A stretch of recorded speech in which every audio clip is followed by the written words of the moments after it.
Hey everyone, I'm Megan and this is Jessie. Hello, everybody.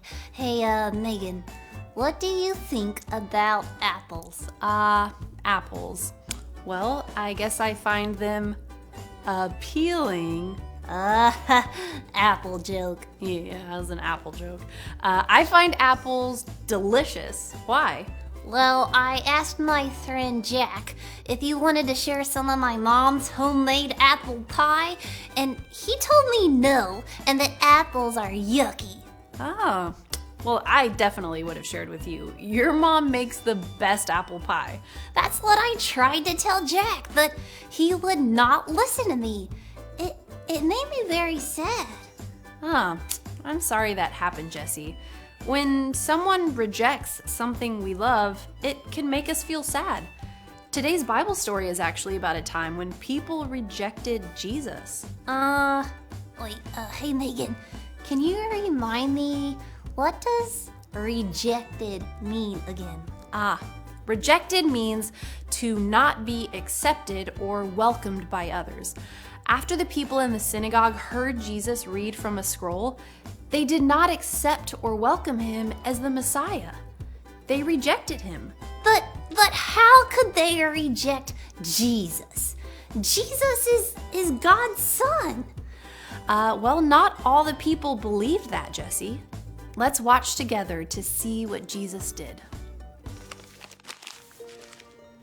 When Jesus was grown up, he went to the town of Nazareth, where he lived when he was a young boy. Jesus traveled around and taught people about God. On the Sabbath day, Jesus went to the synagogue. The synagogue was a building where Jews met together to pray, worship God, and learn about the scriptures. One of the ways people worshiped God was by listening to God's word. Jesus stood up to read God's word.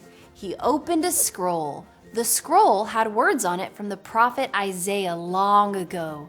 Jesus read, "God's Spirit is on me. He has chosen me to tell good news to the poor. He has sent me to tell the captives that they are free, to help the blind people see, to free people who have been treated badly, and to announce that God's kindness is on us." Then Jesus rolled up the scroll. He gave it to a man who worked in the synagogue, and then he sat down.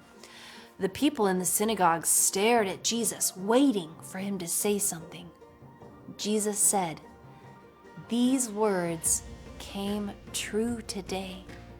Isaiah's words came true because Isaiah's words were about Jesus. God was with Jesus, and God had chosen Jesus to tell people good news. Many of the people in the synagogue were happy. Jesus was saying wonderful things. Jesus knew the people in Nazareth would not accept him. "No prophet is accepted in his hometown," he said. Jesus told the people about times when God used prophets to help people who were not Jews. When Jesus was done talking, the people were angry. They made Jesus leave Nazareth. They wanted to hurt Jesus, but Jesus walked away. Long before Jesus was born, Isaiah the prophet talked about God's plan to send a Messiah to earth. Jesus is the Messiah God promised to send. Jesus would bring good news and help people who were hurting.